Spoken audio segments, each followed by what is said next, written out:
Welcome to Dead Folks Tales, a New Orleans-centric podcast exploring Southern Gothic stories, history, and hauntings. With your host, paranormal and fantasy author, Nola Nash. Find out more at nolanash.com. Now, let's talk about dead people. Hello and welcome. You are watching, this is part 2 of our special. Today we just finished up a ghost hunt or a glowing tombstone hunt with author Laura Kemp in Michigan. And David with New Orleans Ghost Hunters was actually kind enough to join us. So thank you, David, for doing that. And David Lavelle, right? Right. David Lavelle is here. And David, tell us a little bit about New Orleans Ghost Hunters, what you guys do, how you guys got started. Well, it's kind of a long story. I was born in New Orleans, and at the age of 5 or 6, my parents moved to Metairie. They built the house brand new in Metairie, right by East Jefferson Hospital. Mm-hmm. And so I was 9 years old when my younger brother was born, and he was about a year old. And he was in the back room of the house, which was the nursery, and I was playing with him. And I happened to glance down a hallway, and I noticed coming off the stairs, kind of like floating off the stairs across the hallway into the front bedroom, was a ghostly figure. I mean, I could see right through her, and she reminded me of my great-grandmother. Oh. So that was like the first experience I had, and it didn't scare me. I was like, whoa, I just saw something, I just saw a ghost. Mm-hmm. And a lot of people see a ghost have the same experience. It's not like it really doesn't scare them. They kind of realize they saw a ghost. Mm-hmm. Well, as the years went on, I continued to see stuff, experience stuff, hear stuff. I would experience 3 knocks on walls and windows before, somebody would die. So it's stuff like that would happen. And my younger brother, he also experienced stuff as he was growing up. And it happened so often that I thought it happened to everybody. I thought it was quite normal, Yeah. So back in, was about 2009, I believe it was. And I don't watch much television, but I was flipping through the channels, and they had this show coming on called Ghost Hunters, Taps. And I said, this sounds like an interesting program. I don't even know what a ghost hunter was. I don't even know you could ghost hunt. I didn't know you could capture evidence of this stuff. So I watched it, and I said, wow, this is pretty interesting. You could actually capture evidence of this stuff. So that kind of got me thinking to forming a ghost hunting group. And that's what we did in 2010. I was at dinner with a friend of mine, Keith Casella. We were having dinner with our girlfriends, and the topic of ghost and paranormal came up. And I said, hey, let's start a ghost hunting group. We'll call ourselves, I don't know, New Orleans Ghost Hunters. And that's how we came up with our name. And he went home and he ordered some equipment, and I went home and I ordered some equipment, and I started on our website. So that's basically how we started. And I called my younger brother, and I said, look, we're starting a ghost hunting group. Do you want to be a part of it? Because he was always had interest in stuff like that. Mm-hmm. So he said, yeah, sure. So that's how we started. It was just 4 of us. It was me, Keith, my younger brother, and his wife. And that's how the New Orleans Ghost Hunters started. And my goal was to capture evidence that validated the experiences I had. And by validate, I mean capture something to say, yes, what you saw was real, or not capture anything at all and say, no, it was your imagination. This stuff really doesn't exist. Because even though experiencing this stuff, I was really skeptical. And our very first investigation, we captured a little girl talking to my brother. And it was because of that one EVP that we captured that, we're still here today. In fact, when we did the investigation and we left, we didn't have nothing. Not one blink on a K2 meter, nothing at all. And I remember telling everybody, this ghost hunting stuff is a bunch of BS. We didn't capture anything, nothing could have happened. And it was about 2 hours in going through the evidence when I heard this little girl talking to my brother. And I was like, whoa, we captured EVP. There is stuff out there. So like I said, that's kind of, kept us going. And while we're still around today, in fact, I thought we were going to be around maybe, 2 or 3 years, have a handful of investigations. I did not think we would still be going strong, 10, 11 years later. being on Wow. television shows, talking at libraries about the paranormal. We even had our own radio show in New Orleans at one time. Wow. So, yes, I mean, yeah, we've gone a lot further than we thought we'd ever go. And as long as things keep happening for us, we're gonna keep on doing this.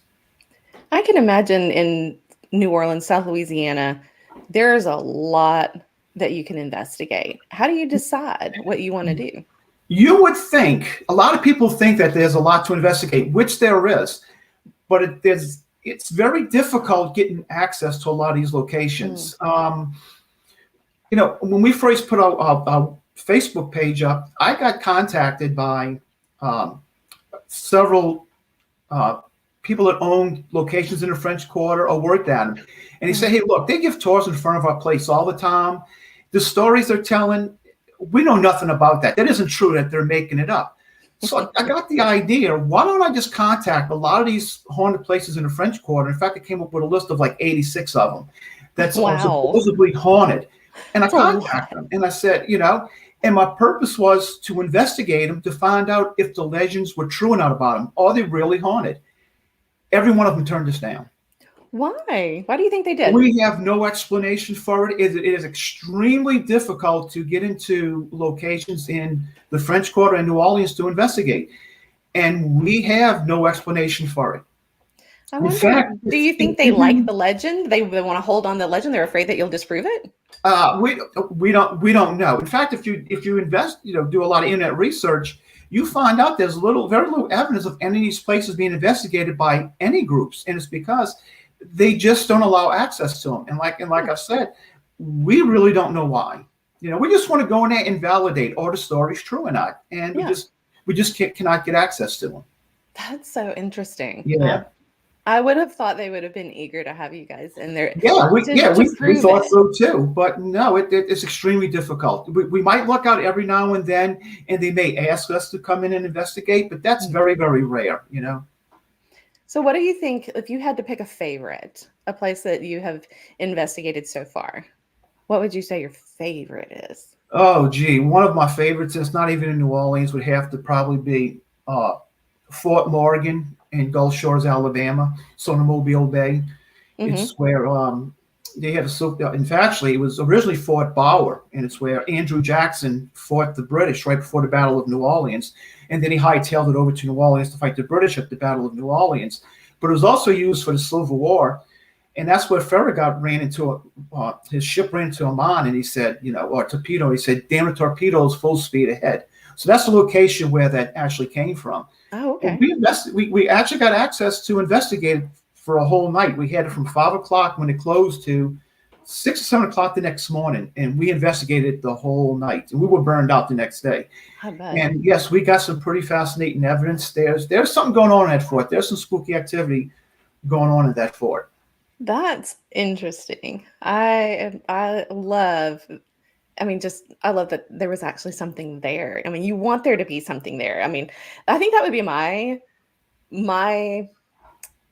downfall, I guess you would say, as a ghost hunter, is I would be so disappointed if I went and there was nothing there. I mean, I believe in all of that. I absolutely do. I've seen enough. I've been around enough.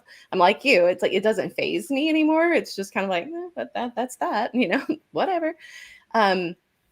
And I mean, I love that stuff, but I think if I went to go do that, I'd be really sad if I didn't find anything. I mean, do you feel disappointed sometimes? Like you hoped that there would be something and you didn't find anything, or do you just go in objectively all the time? No, we go in objectively. We just go where where the evidence shows. I'm still doing this after 10, 11 years. I'm still very skeptical. A lot of evidence we capture, I'm still very skeptical about it. Is there a logical explanation to it? Getting back to Fort Morgan, before we went in and 2 weeks before we went in and investigated, my brother and I went to check it out because we always like to go into someplace prepared. We like to know the layout of it and stuff. So it's a good thing we did because he only had one electrical outlet that we could find, that we had to use to power all of our equipment. So we walked around scouting out the fort, learned the layout of it and stuff. And we actually walked into this very dark room where they used to store the ammunition. And my brother was about 5 feet in front of me, and over his right shoulder, this little tiny green ball of light appeared out of nowhere. And it shot over his right shoulder and past me. And I turned and watched it fly out the door. And I still believe it was an orb. And it was kind of like a comet. They had a tail on it. And it's nothing like you see in photos, that nothing more than dust particles or pollen particles. It's like these white balls. This is actually a green glowing ball of light that flew past us. Wow. So when we went in 2 weeks later and we were setting up the equipment, it was in that general area that I came face to face with an apparition. Really? Yes, we were setting up the cameras on a second level, and we had them hooked to a monitor. And I told my brother, "Look, wait here. I'm going to run down and get the two-way radio so I can tell you where to aim the camera." And I ran down the steps, and I turned the corner, and I went into the command center. And standing in the middle of the room was this apparition about 5 feet tall. He was about a foot off the ground. And we kind of stood there and looked at each other for about a second or two, and I watched it whisk away through a door. It turned the corner, went down the hallway. Now, had it just disappeared, I would have went, yeah, it's just a play of light, going from light into darkness. But to actually watch it whisk away and turn a corner, no, there was something there. And I immediately started yelling, "Hey, guys, I saw something. There's something in this room." And 2 investigators came running, and they went down the hall to see if they could find anything. And they kept saying they were hearing talking, but they don't know where it was coming from. So there was something going on there. Absolutely. But do you have any idea who that might have been? I mean, or just a soldier or no idea. We experienced, glowing light in the fort that we couldn't explain. So there was something going on in that fort. We caught some interesting EVPs. So we'd like to go back and investigate it. And we know for a while they had closed it down to ghost hunters because they were kind of vandalizing the fort when they were there. So they said no more. So they kind of closed it down to investigators. So hopefully they may let us come back in and investigate it. I hope that they do, because that is fascinating. Yeah. I love that you found something that it made it worth the trip out there. I mean, I know it's worth the trip for you guys anyway because you enjoy the hunt, but it's so awesome when you have that reward as well, just to say, okay, we're going to keep going. We're finding things. We want to keep doing this. So the fort, that was an interesting thing for you to investigate. Yeah. Do you have people who reach out to you and say, "I think there's something going on in my house. Can you come and see what's happening here?" Yeah, that's about 95% of the cases. People call us and say, "Look, I think I'm hearing stuff. I think I'm seeing stuff. Can you guys come in and just see what you can find?" And we go in just to see if we can find anomalous activity, and more often than not, yes, we find something. It's mostly in the form of EVPs. We get some type of voice talking to us, and we tell the people, "Hey, look, this is what we found. We don't know what it is. We don't know why it's here. We haven't been able to determine that. But yes, there is some activity going on." And they listen to it and they go, "Oh, cool. I'm not going crazy. It wasn't my imagination." And they're fine with it. That's really all they want to know. Do you ever find anything that's dangerous that you feel like, okay, this could cause you any harm? Or do you typically what you find is just, okay, there's something else existing here, but it seems to be coexisting and you're fine? Yeah, basically that's all it is, just coexisting. We're not saying there's nothing that's harmful out there. We're just saying we never experienced anything. A story I always tell is that we were asked to come and investigate a residence not too far from where I live. It was a 13-year-old girl, and she was saying she was hearing voices in the house. So they brought the child to the pediatrician, and he said, "No, this is beyond me. You need to bring it to a psychiatrist." And they went to a psychiatrist, and they thought she might have been having, mental issues or whatever. And they put her on medication. So when I went there for the preliminary investigation, I'm talking to the little girl, and you can see her eyes are glassy. You can see she's on medication. She's kind of out of it and stuff. Yeah. Well, why the mother called us in was because she was home alone, and she swore that she heard a little girl yell, "Mommy." And she says, well, maybe there is something here. So she called us in to see if we could find anything. Lo and behold, in the bedroom next to her daughter's, we got EVPs of a little girl saying my name, David. Oh, wow. So I played it for her and I said, look, there is something going on here. There is voices in this house. Your daughter does not have to be on medication. She is actually hearing voices. And I played it for the lady. And I said, but I don't know why she's saying my name. And she thought for a second and she says, well, maybe she's not saying your name. She says, my stepson lives with us in the summertime and he sleeps in that bedroom and his name is David. Oh. So whatever was there might have been actually saying his name or calling him, not me. But we give the lady a copy of everything, and we said, look, bring this to the psychiatrist. Your daughter does not need to be on this medication, and but we kind of lost contact with her, and we don't know what happened, So anyway, it would be interesting. That was kind of our purpose, maybe we would call to this for a reason, maybe to cross paths with this little girl, and help her out, but you never know. I've experienced those things too. It's one of the reasons why I'm totally on board with all of this. I've had those very similar experiences. I've had various experiences all my life, but I actually had I was having weird experiences for a while. I would be woken up from my sleep hearing someone calling my name. And my kids, it would happen most often when my children were not at home. They would go spend the night with my mother, and it would wake me up. I was doing dishes one day, and I heard a little voice upstairs say, "Mom, Mama," and I not clear enough that I called back because I in that moment forgot my kids weren't up there. I'm going to answer the voice. I said, "Wait a minute, my kids aren't here," and over time, different little things would happen, and it actually kind of led me back to I miscarried a child on Mother's Day between my oldest two children, and it was a little girl, and I had named her Mary, and various things led me back to Mary. So it was like she was trying to get my attention.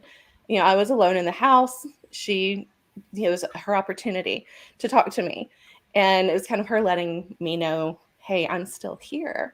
So, that the mama, that kind of, as soon as she said that, I've had that same thing happen. But for me, I eventually worked back to, I knew who that was. It took some doing and some other clues to kind of lead me to her. But I was like, that's who that is. It's that child is trying to get my attention. And it was not alarming in any way. It's just more, hey, Mama, I'm here. I'm still here. And she was calling from upstairs, which is where my children's bedrooms were. And I kind of felt like she's letting me know, hey, I'm up here with the kids. It's okay. I'm here with them.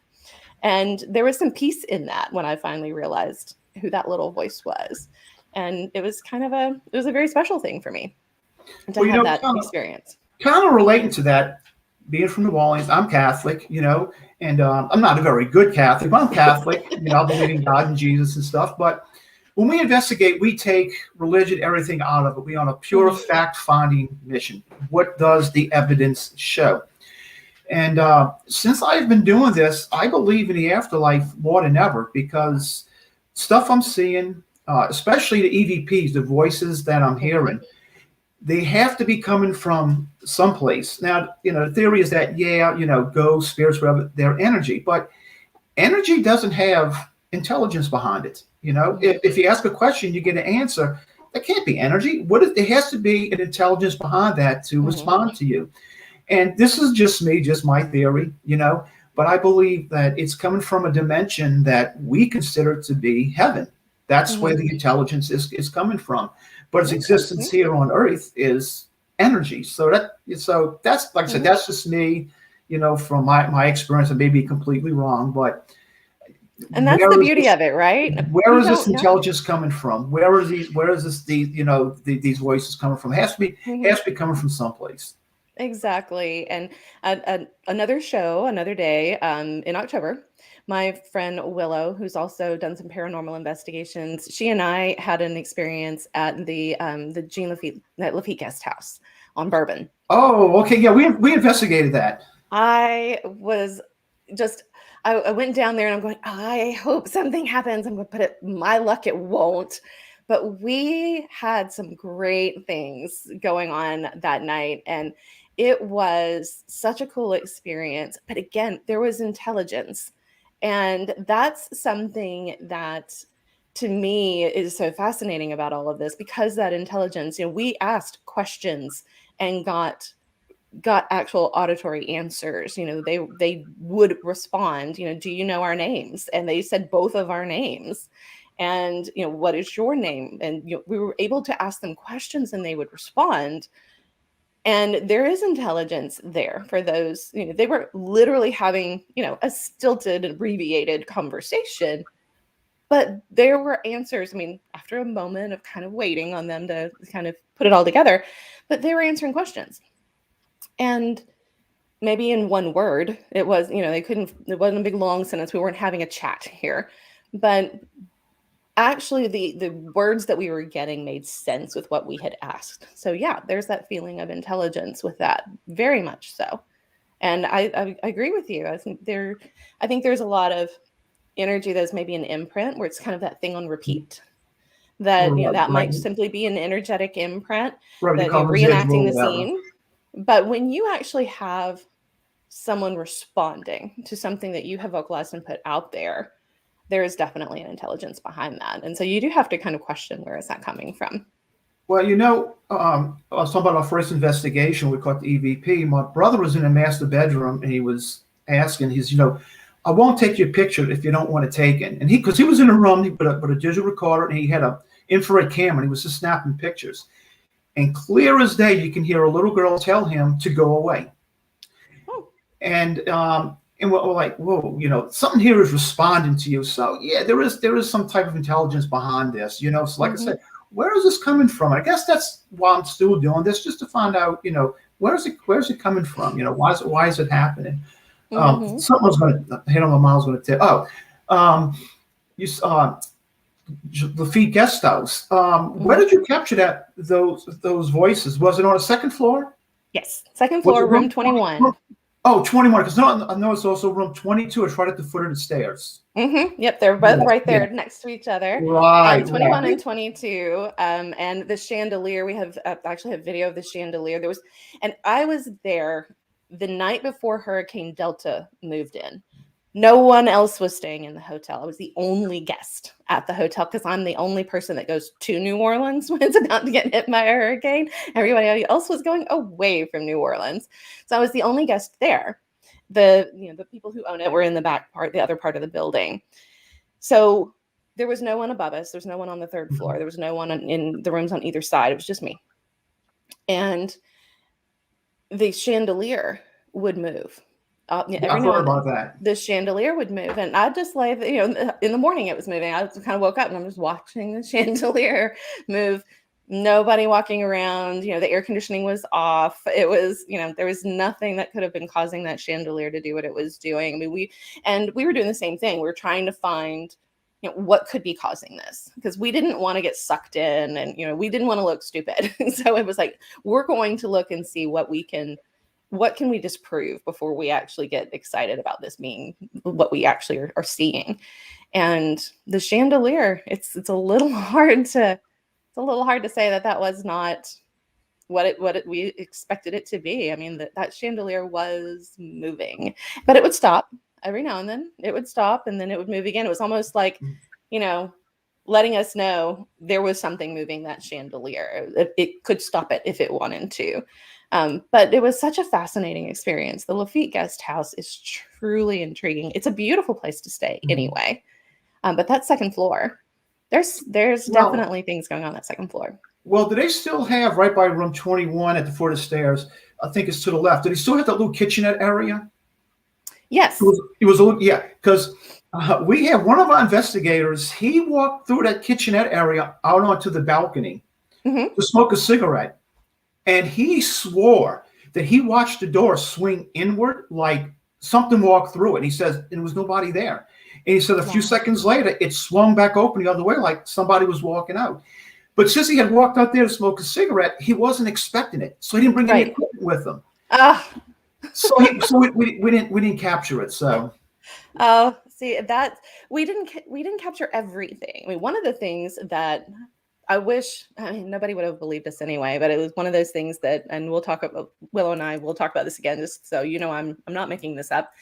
When we left, we kind of met there and kind of got settled in and kind of talked for a little bit about what we wanted to do when we came back, and we were going to investigate a little bit. But I was the only one there. Again, it was late. I'd just flown in. And so we left, and I locked up. I turned the light off. No, I left the light on. I have it backwards. I left the light on because I was like, I'm not going to walk back into this room in the dark, like knowing that this place has got some stuff going on. So I left the light switch on and I locked the door. I didn't say anything to Willow about it. I did not say, hey, I'm going to leave this on because I'm freaked out about this room. But I left the light switch on, locked the door. It was old, it's the key locks. There's no cards. There's no, the key they had, that was my key. And they had gone on to bed. The people who own it had gone on to bed because it was late. So we went and we walked around for a little while trying to find something to eat. But with COVID and Delta, everything was kind of boarded up. We finally found some food down a little further down on Bourbon. So we had some food and we came back. And of course I had to have the code to get in the door because nobody's awake. And I opened up the door and the light switch was off. It's like, I know. And I stopped at the door and I kind of looked, and Willow looked at me and she said, you left that light on. And I said, I did leave that light on because I didn't want to walk back into a dark room. And she said, I know. That light's not on anymore. I said, no, it's not. So the switch had been flipped. And it was just kind of funny because it was almost like the voices that we got were children. That's interesting. It was children. At one point, it had been used as an orphanage for the children of victims of yellow fever. Exactly. So it was children's voices. Right. And one in particular, little Sarah, really took a liking to me. And so I played with Sarah all night. I played with her in the morning. I mean, she was doing all kinds of things. She loved my phone. She'd do crazy things to my technology. It just made my phone do weird things all the time. She seems to like that. But I think somewhere in that, it was like, I'm going to play a joke. It was like they were being mischievous. It was just little kids like, she left the light on. I'm going to turn it off. It's like, it was just kind of fun things. And again, it was entertaining. It was not, I never felt uncomfortable. I never felt like I was in danger of anything. It was more completely interested in it. And what are they going to do next? And there was not that fear. I never felt like I was in the presence of something that could be dangerous in any way. It just felt like mischief. Well, that's the reputation of the hauntings, that they believe it's a little girl or it's children. And it's believed that a little girl died in room 21 or 22 of yellow fever. Yeah, because New Orleans had and that's what she said. We asked her how she died. Yeah, and she said her name was Sarah, and she said she died because she said, we asked her, do you know how you died? How did you die? And she said sick. And so she died of yellow fever. Yeah, because New Orleans had gone through would go through yellow fever epidemics every summer because of the heat and because of the water. It was just a breeding ground for mosquitoes. Oh yeah. In 1853 was one of the worst epidemics. That's why 1853 has a reputation, for all the ghosts coming from that time period. But yeah, you possibly could have experienced it. In fact, I think we just got a couple of. It sounded like voices, but they were you couldn't understand what they were saying. She was very, very clear. And there was a man named Philippe who fell. And I don't know if he was doing some work. He didn't talk to us much. It was just, he said his name and he said that he fell. But Sarah, the little girl, was chatty and was entertained. And I knew that there was a possibility of children in that house. So I went and I had a ball, and I had a little porcelain doll. And so I brought them to her. And that's, I brought toys for you. And I actually left them in the room. I don't know if housekeeping ever found them because I tucked them back there was a tight corner and the curtains were there. And I tucked them back behind the curtain. I told her I was leaving her toys for her. So it was kind of like she became my little buddy for that stay there because we had the meter, and boy, that thing would spike like crazy, and then the chandelier would move. It's like Sarah's playing again. And so, but she was a comforting little spirit. And I think maybe if she was a child who died, maybe she enjoyed having somebody that was there to play with her, and so that's why she was so active. It was like, I'm here to play with you. You have my attention. And she enjoyed that, I think. So Sarah and I had a good time that night in room 21 at the Lafitte Guest House. Well, I thoroughly enjoyed it. Something kind of relates to that. This kind of a two-part story. Are you familiar with the Bourbon Orleans Hotel? The stories of the Bourbon Orleans Hotel. Oh yeah. On the 6th floor is the haunted floor where they believe the ghost children run around. Well, it was 2013 or 2014, can't remember when. They asked us to come in for a 3-day weekend and investigate it, and they opened it up to the public to come in and participate with us. And for that, they gave us 2 rooms on the 6th floor to stay in. So it was me and my brother, the investigative team, and my sister-in-law and my brother's 2 kids. I think one was 4 and one was 6 at the time. And my sister-in-law was walking out the room with the 2 kids, and she saw at the end of the hallway 2 kids run across the hallway. And she says, "Oh, good. They have kids here that my kids can play with while we're investigating." And she walked down to the end of the hall to see if she could find them, and she realized they ran through a wall. Oh, because the hallway turned right. Well, they went from her right to left, and she says they ran through the wall. So we think she may have witnessed 2 of the ghost children. Now, what's interesting, about 2 or 3 years ago, there was a paranormal show in town filming, and they were staying at the Bourbon Orleans Hotel, and they asked me to come in, and they interviewed me and was, just to tell them about the stories that we, from the experiences we had while investigating them. Mm-hmm. And investigating there. So we were in the elevator and we're going up to the 6th floor, and I'm telling the story of what happened with my sister-in-law, with the kids in the hallway and stuff. And now the 6th floor is haunted and stuff. And the elevator door opens, and right as I clear the threshold of the elevator doors, and it's like in a little alcove, I see this little kid standing there. And all of a sudden, he takes off in a flash. But he kind of like whisked away really fast. And my first reaction was, I got to see what this is. I got to see what this kid's doing here. And I ran and I looked down the hallway, and there's nothing there. Because I was expecting to see like kids playing a prank on us, playing a prank on people getting out the elevator. But it all happened so fast, I really didn't have time to think. I just kind of reacted. And I looked to my right, expecting to see like a family walking down the hallway with kids. I didn't see anything. Chasing after the kid. Yeah. And I looked to my left, maybe expecting to see some kids hiding in the doorway.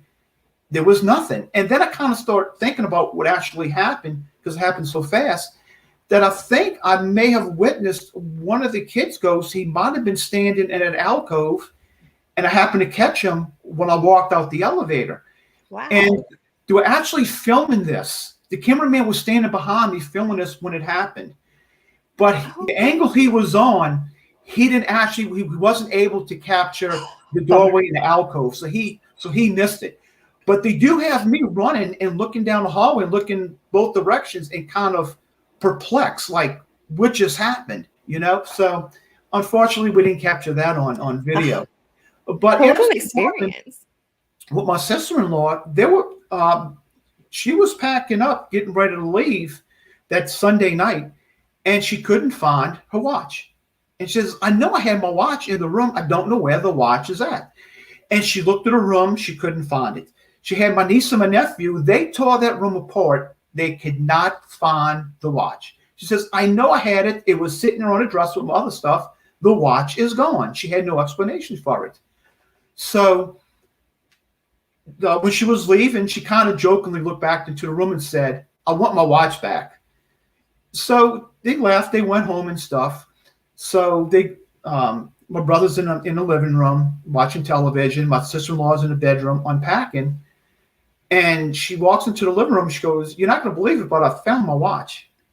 My brother goes, "Where was it at?" She goes, "It was sitting on top of the clothes in the suitcase."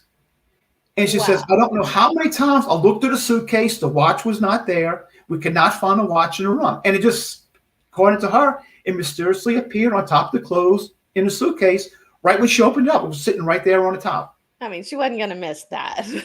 No, when she's packing up, she's not going to miss that. So could she have made a mistake and put it there and forgot she put it there? But she swears she looked at the suitcase. She would have seen if it was sitting right on the top. The kids would have seen it, but that was just a strange occurrence. That's wild. That is wild. David, I'm going to have you back to tell some more stories because we can tell these stories all night long. So I'd love to come back because I have so much more to tell you. Good. All right. So we are going to have to look at our schedule and see when we can get you back on because I want to hear more about these stories. This is my jam. I love this stuff. And I know that our viewers and our listeners they're eating this up too. So we want to have you back very, very soon to hear some more of your stories. But no for problem. Now, good. Thank you so very much for being a guest on this show. I've truly enjoyed this, and thank you so much for joining us for our little adventure at the cemetery in Michigan as well. So it's been truly my pleasure and truly a joy talking to you, and I look forward to talking to you again soon. So thank you very much. All right, you're going to be on a little bit after this? I sure will. I'll stick around after we close out.